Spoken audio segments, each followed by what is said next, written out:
Hello and welcome to the Dacia2 Explorers YouTube channel. My name's Adam and I'm one of the Dacia2 Explorers. In these videos you'll see myself and other explorers driving green lanes, commonly known as the hobby of green laning. Some of these lanes can be easy, some can be incredibly difficult if not dangerous, but all offer a beautiful feeling of escapism.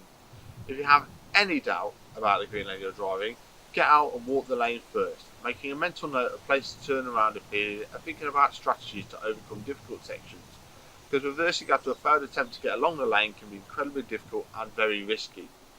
We abide by the Green Lane Association Glass Code of Conduct for driving these lanes and respect all others using the lanes, including horse riders and walkers, as we all have a part to play in keeping these routes open for everyone.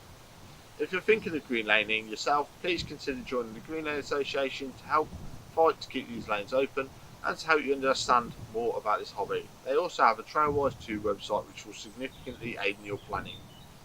Please don't forget to like and subscribe to the YouTube channel to get updates on new videos and check out our previous massive video collection. For more information head to the website www.dacia2explorers.co.uk, and finally, thanks for watching, stay safe and enjoy your trips.